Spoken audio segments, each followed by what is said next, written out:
Silence is usually misunderstood. People think it means weakness, avoidance, or fear.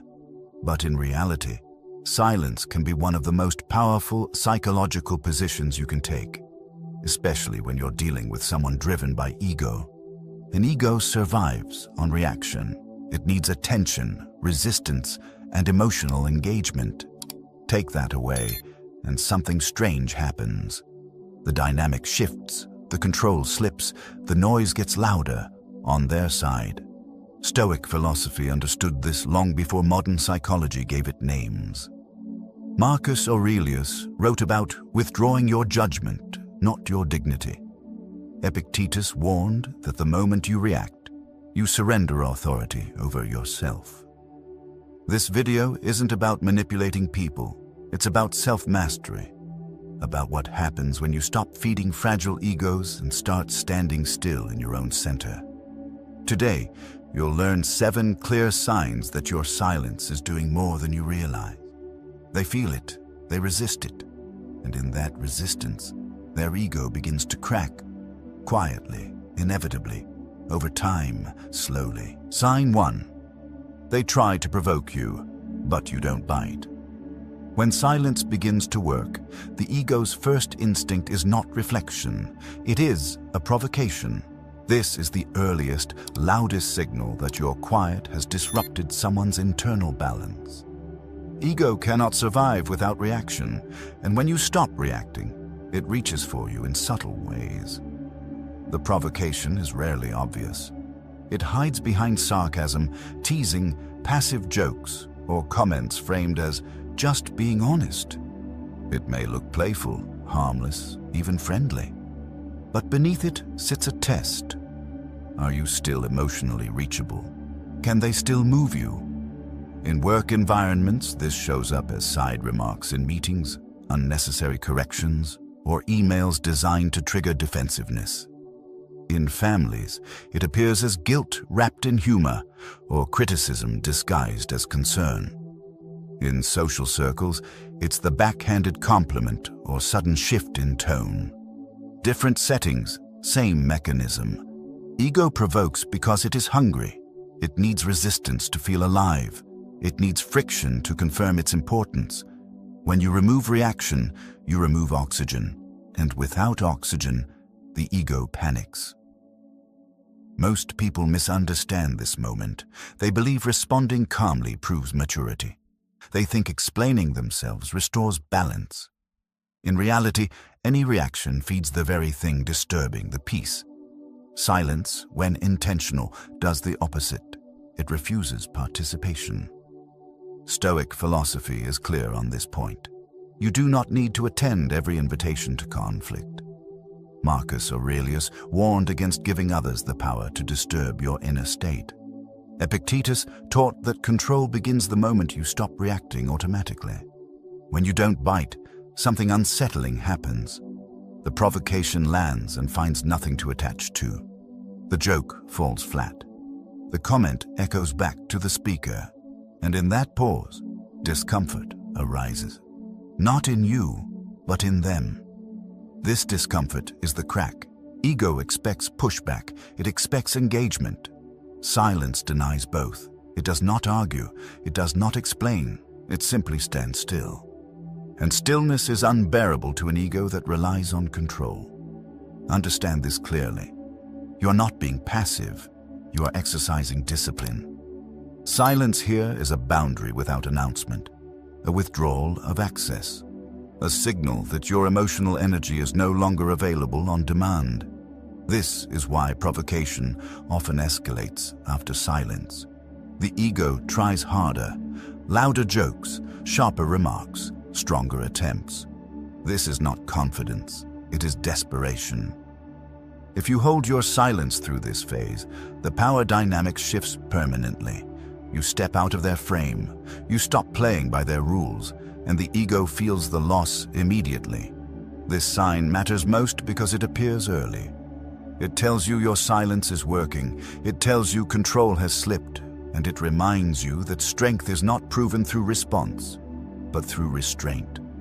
Silence here is not absence, it is presence without permission.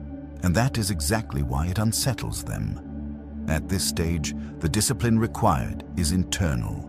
You must resist the urge to clarify, correct, or defend. Not because you are wrong, but because you are no longer interested in winning fragile games. Each unreturned provocation strengthens your position. Each calm pause reinforces your autonomy. Over time, the ego learns a hard lesson. Access to you is no longer guaranteed. And once that realization settles in, the balance of power has already changed, quietly, irreversibly, without confrontation or noise. This is where true self-mastery begins, not in domination, but in selective engagement, choosing silence over stimulation, dignity over reaction, and inner authority over the exhausting need to be seen, heard, validated, or emotionally victorious in moments that truly matter. Sign 2. They start talking. More than usual, when silence truly unsettles an ego, the next thing you'll notice is noise. Not your noise, theirs.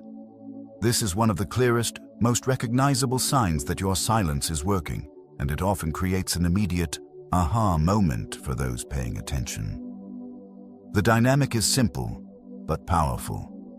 When you stop filling the space, they rush to fill it for you.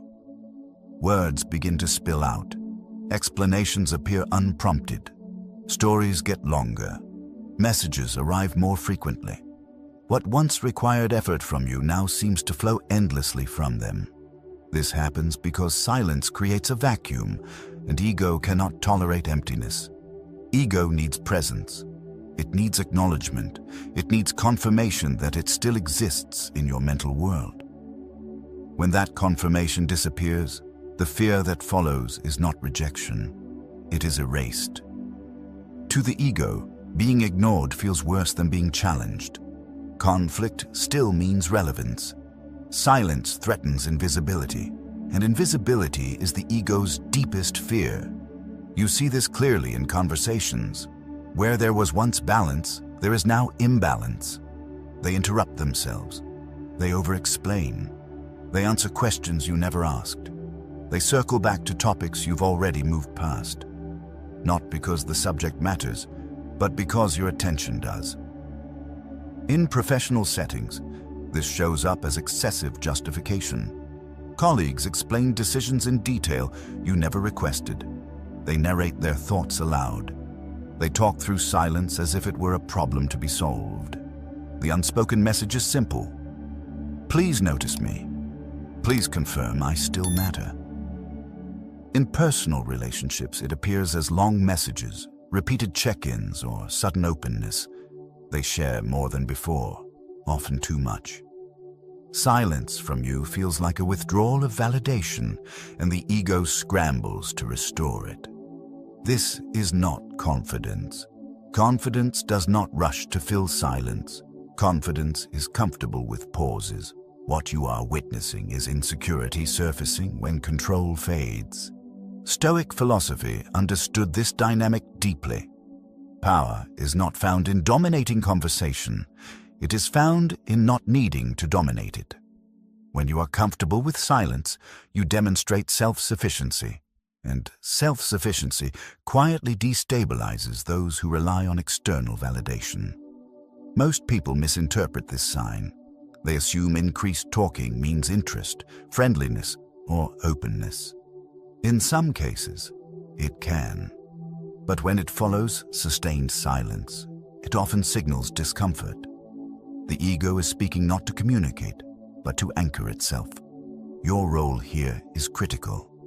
If you rush to respond, reassure, or match their energy, you restore equilibrium in their favor. You confirm that their words still pull you back into the dynamic. Silence, maintained calmly, does something else entirely. It allows the imbalance to reveal itself. As they speak more, they reveal more, their priorities, their anxieties, their need for recognition. Silence becomes a mirror, and the longer you hold it, the clearer the reflection becomes. This is where psychological power quietly shifts. You are no longer chasing clarity. You are receiving information without effort.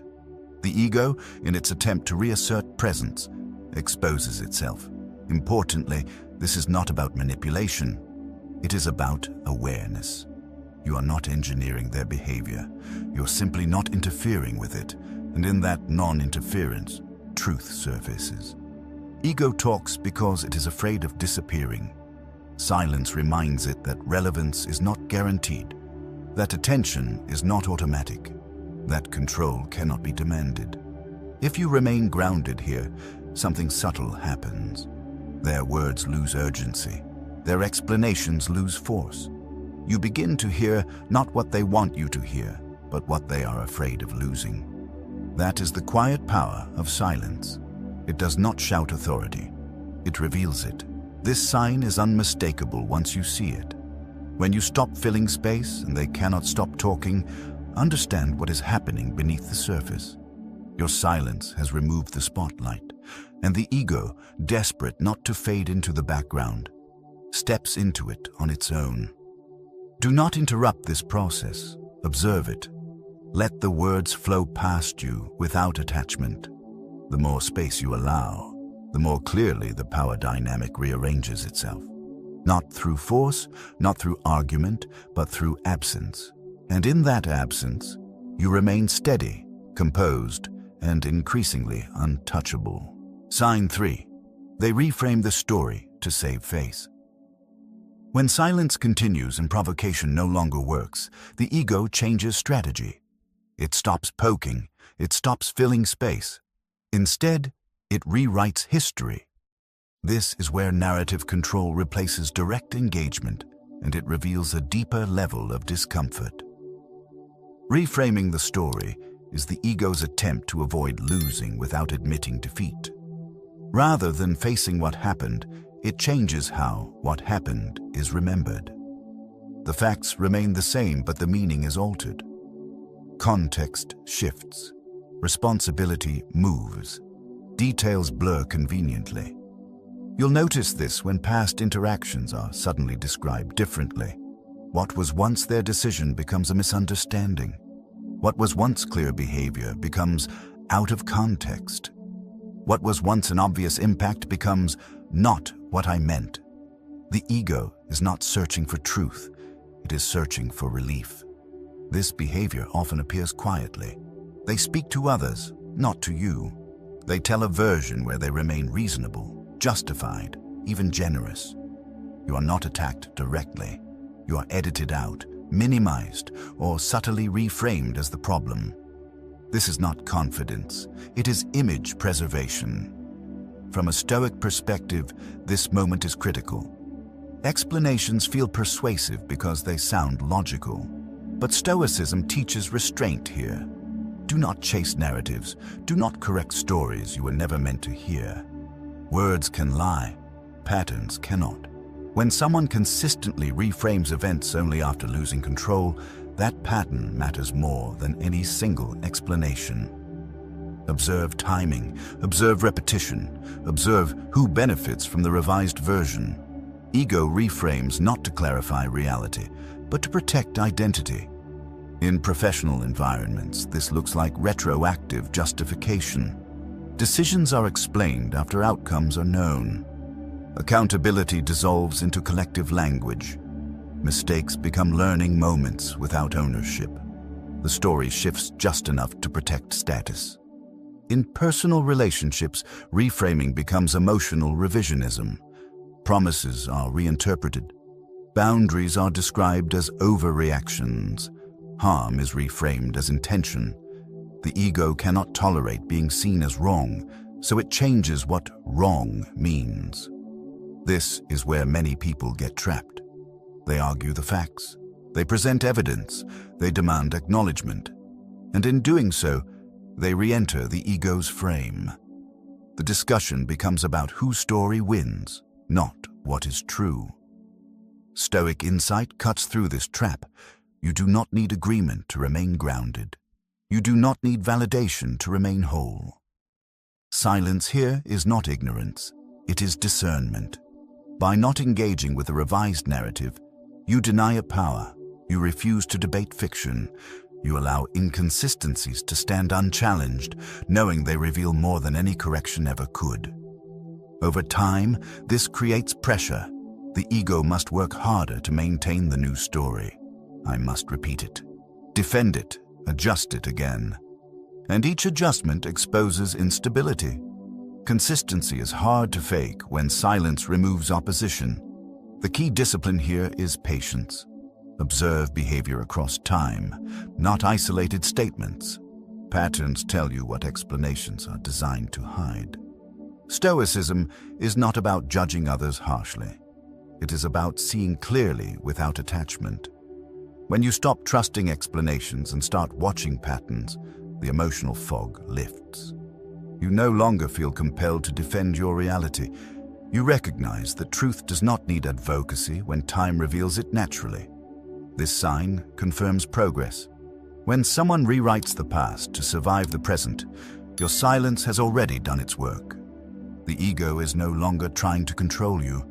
It is trying to rescue itself. Remain still. Remain observant. Let the stories shift without following them. The more quietly you stand outside the narrative, the more obvious its fractures become. This is how Stoic strength operates. Not by winning arguments, but by refusing to argue with distortion. Not by correcting perception, but by trusting consistency. When you watch patterns instead of chasing explanations, clarity replaces confusion, and the ego quietly exhausts itself trying to stay intact. Sign 4. They seek validation from others. Once silence removes them from the center, the ego looks for a new audience. When it can no longer extract validation directly from you, it seeks witnesses elsewhere. This is sign 4, and it reveals desperation more than strength. The story is no longer told to resolve anything, but to be seen, heard, and confirmed. They begin sharing selective versions of events with co-workers, friends, or family members. Details are curated. The tone is adjusted. You become a character rather than a participant. The goal is simple. Replace your silence with applause from someone else. This shift exposes ego dependency clearly. In practical terms, this behavior appears quietly but consistently. Conversations happen without you present. Your name surfaces in rooms you never entered. They seek sympathy, agreement, or moral cover. Sometimes it is a subtle concern. Sometimes it is outright criticism disguised as explanation. What matters is not the content, but the direction. Attention is being rerouted. Ego cannot tolerate existing without a witness. It needs eyes to confirm its version of reality. When your silence denies that function, it recruits replacements to stabilize its self-image. Without witnesses, ego dissolves, so it panics and multiplies observers rapidly to protect its identity. Stoicism offers a clear lens here. Do not follow the story. Do not defend your name in every room. Reputation is not built through correction, but through consistency over time. Marcus Aurelius warned that the opinions of others are beyond your control. Chasing validation traps you inside the ego's theater. Silence removes you from the stage. When you stop performing, the audience becomes irrelevant.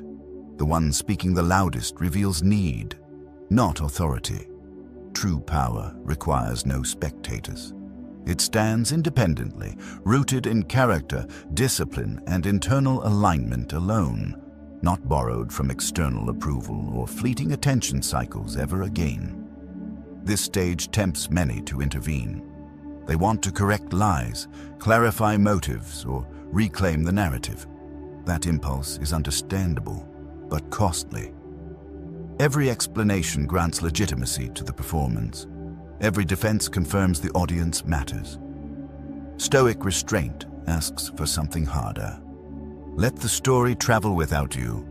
Truth does not need escort. Patterns outlive rumors. Over time, behavior contradicts fiction. Silence allows inconsistency to surface naturally. The ego grows louder, then thinner.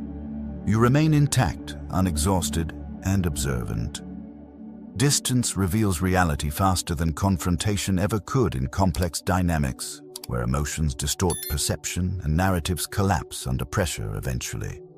Seeking validation elsewhere is not victory. It is compensation. The ego borrows strength when it cannot generate it internally. Allies are recruited not for truth, but for reassurance. This is why the tone often feels exaggerated or moralized. It must persuade quickly. Silence frustrates this strategy because it offers nothing to oppose. No counter-story, no visible defense, only absence. And absence forces the ego to perform continuously, exhausting itself while you conserve energy and clarity. Eventually, observers notice imbalance, repetition, and emotional urgency behind the polished facade, as cracks quietly widen and credibility erodes without resistance from you present. Remember the Stoic principle here. If someone needs witnesses, they lack inner stability. You do not need to follow them into the crowd. Stay where you are. Silence denies spectacle. It denies theater. It denies the ego of its audience. Over time, the performance loses momentum. Applause fades. The story collapses under its own weight. You are not erased. You are simply no longer participating. And that quiet refusal preserves your dignity, your clarity, and your power. Without witnesses, ego dissolves while self-mastery strengthens through disciplined detachment over time, reaffirming sovereignty, emotional control, and unshakable inner authority, always intact within you. Sign 5. They oscillate between cold and friendly. When silence continues and the ego fails to regain control through provocation, storytelling, or outside validation, it enters a more unstable phase. This is where behavior becomes inconsistent. One moment they are distant, cold, or withdrawn. The next, unexpectedly warm, polite, even generous. This oscillation is not emotional maturity. It is a signal that control is slipping.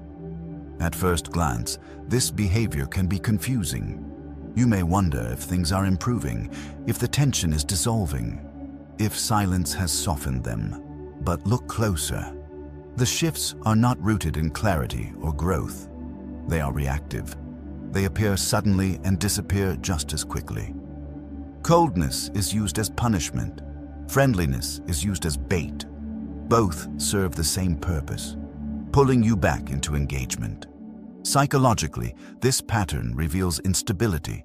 The ego is experimenting. It has lost its usual leverage, so it cycles through different strategies to see what still works. Distance is meant to create discomfort in you. Warmth is meant to invite reassurance. Neither is authentic. Both are tests. This pattern often shows up after previous tactics fail.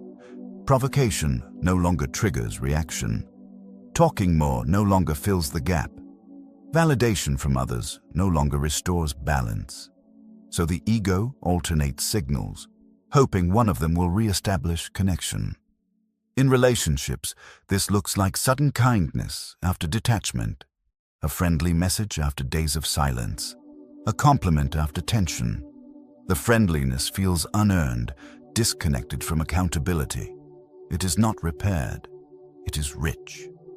In professional environments, it appears as mixed signals. A cold meeting followed by casual friendliness in the hallway. A dismissive tone followed by collaboration offers. These swings are not strategic brilliance. They are confused. Stoically, this is an important moment.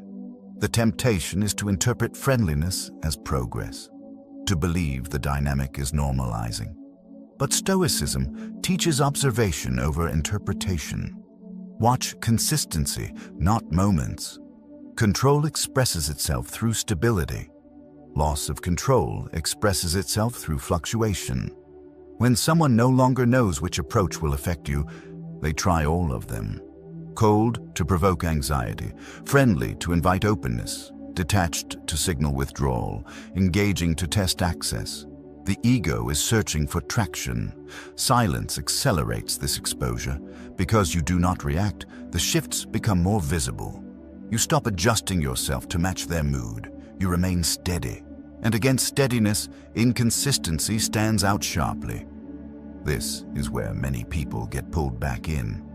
They respond to friendliness to keep things smooth. They react to coldness to restore balance. In doing so, they reward the oscillation.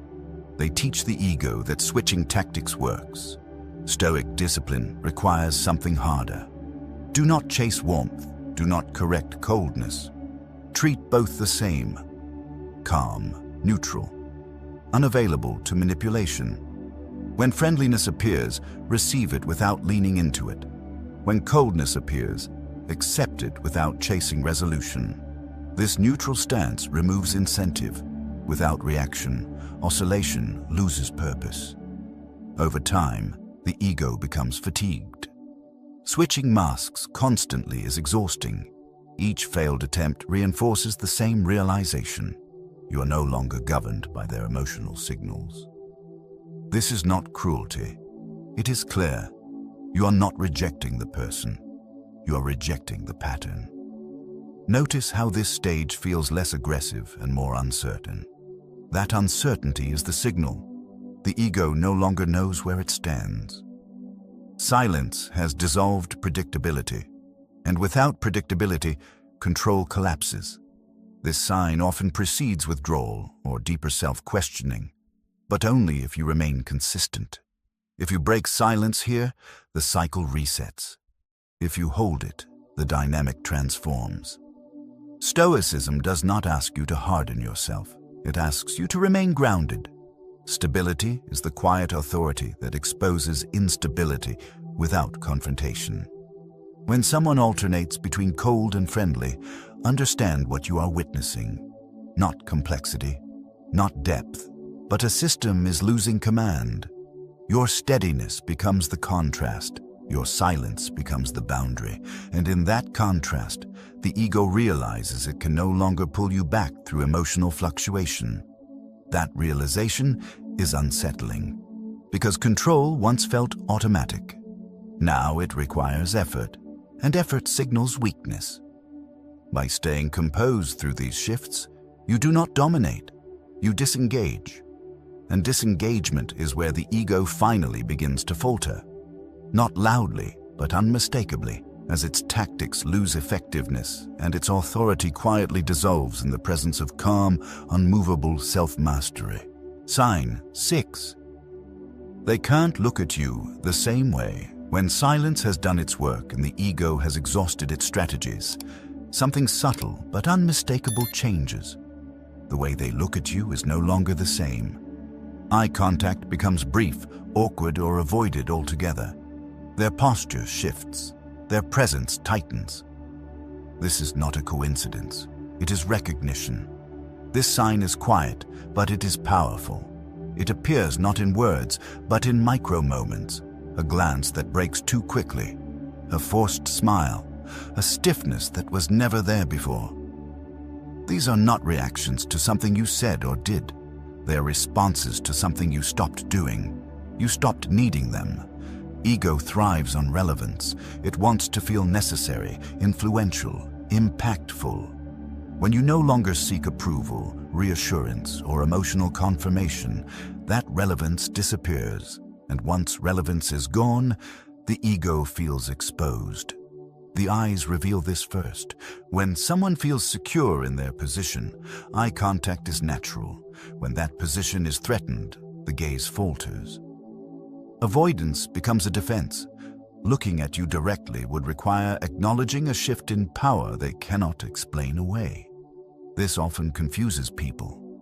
They wonder if tension exists, if something is wrong, if they are offended without realizing it. The truth is simpler and more unsettling. Your silence has altered the hierarchy. You're no longer oriented toward them, and they feel it. In social settings, this appears as awkward pauses or sudden disengagement. Conversations shorten. Familiar ease vanishes. The person may act polite but distant, present but guarded. The comfort they once had around you is gone. In professional environments, this shows up as formality replacing familiarity. Meetings become stiff. Interaction becomes procedural. The unspoken acknowledgement is this: you are no longer predictable. Stoically, this moment is revealing. It shows that influence was never about dominance, but dependency. When dependency dissolves, the ego loses its anchor. This is not hostility. It is recalibration. They are adjusting to a version of you that no longer orbits their emotional gravity. Many people respond to this by trying to soften it. They re-engage, joke, reassure, or restore familiarity. They fear discomfort. But Stoicism teaches composure here. Do not rush to restore what was built on imbalance. The awkwardness is not a problem to solve. It is a signal to respect. When you no longer need someone's validation, you no longer offer them emotional leverage. That leverage once made eye contact easy. Now it creates friction. Notice how this sign carries no aggression. There are no attacks, no stories, no provocation, just distance. That distance speaks clearly. It says the ego recognizes a loss. It cannot reverse through effort alone. This is where self-mastery becomes visible. You are no longer reacting. You are no longer adjusting yourself to maintain comfort. You stand as you are, without demand.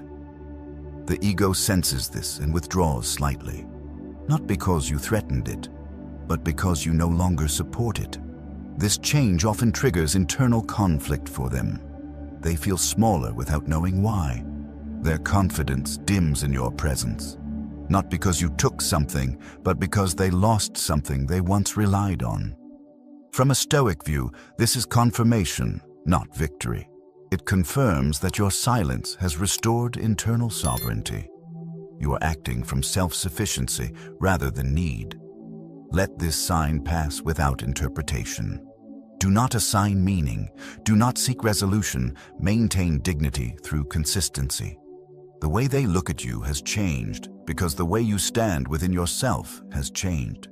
That shift cannot be unseen. When the ego can no longer locate itself in your attention, it hesitates, and in that hesitation, the balance is revealed. You did not dominate, you detached. And detachment, once embodied, permanently alters how others perceive you, not through fear, but through the quiet recognition that you are no longer available to be controlled, influenced, or emotionally positioned in ways that once felt effortless. Sign 7, they start questioning themselves, the final crack. When silence has stripped away provocation, noise, stories, and shifting masks, something rare begins to happen. The ego no longer looks outward for leverage. It turns inward. This is the final crack, and few people ever reach it. At this stage, silence stops being a boundary and becomes a mirror. Without reaction, explanation, or resistance, the ego is forced to sit with itself. There's nothing left to blame, no audience to persuade, no opponent to provoke. Questions begin quietly. They are not spoken aloud, but they surface internally. Why doesn't this affect them? Why am I unsettled? Why did I need their response? This is uncomfortable territory. Ego avoids self-examination because it threatens identity, but silence leaves no escape. With nothing to push against, the ego collapses inward. Stoicism recognizes this moment as rare and decisive. Marcus Aurelius wrote that the mind becomes disturbed not by events, but by its judgments. When silence removes the external, only judgment remains. You may notice subtle shifts. They hesitate. They speak less confidently. They pause before reacting. These are not signs of defeat, but of awareness. Most people never reach this phase. They provoke, perform, and distract endlessly. But when silence remains, ego eventually runs out of moves. This is why this sign comes last. It cannot be forced. It cannot be rushed. It arrives only when you have fully detached. At this point, your role is simple. Do nothing. Say nothing. Remain steady. Let the mirror do its work. Silence is no longer a tactic. It is your natural state. And in that stillness, you are no longer reacting to ego, yours or theirs. This is Stoic freedom. Not control over others, but command over yourself. When someone begins questioning themselves, your silence has already succeeded. You didn't break them. You stepped aside. And in that space, they finally met themselves, without distraction, without performance, without you. That is the final crack, and the quietest one. It leaves no scars, no arguments, no winners. Only awareness, which either leads to growth or collapse. Your task is finished. Remain disciplined. Remain detached. Remain sovereign. That is the Stoic way forward. And the moment silence transforms from resistance into wisdom, leaving you untouched, grounded, and free. It does not require applause, recognition, or revenge. It asks only that you trust time, observe carefully, and resist the urge to interfere. Silence completes what effort never could, because it aligns you with reality rather than illusion. When the ego finally faces itself, you are no longer involved. That distance is not cold, it is clear. And clarity, once earned, cannot be taken away. You walk forward lighter, no longer carrying reactions, expectations, or borrowed identities. The silence remains, not as armor, but as understanding, shaping every interaction that follows with restraint, precision, and inner calm. This is how Stoicism ends conflict, restores balance, and anchors power within the self, permanently, quietly, and without force. Or noise. Silence, when practiced with discipline, reveals more than any confrontation ever could. In this video, you've seen how ego reacts when it loses access to your attention through provocation, noise, rewritten stories, borrowed validation, emotional swings, avoidance, and finally, self-questioning. Each sign points to the same truth. Power shifts the moment you stop feeding what depends on reaction. This is not about winning or breaking anyone. It's about reclaiming sovereignty over your emotions, your energy, and your inner state. Stoicism teaches that mastery begins where reactivity ends. Silence is not withdrawal from life. It is conscious engagement on your own terms. The practice now is simple, but not easy. Observe more. React less. Let patterns speak louder than words. Choose stillness when ego demands noise. Thank you for spending this time reflecting deeply with me.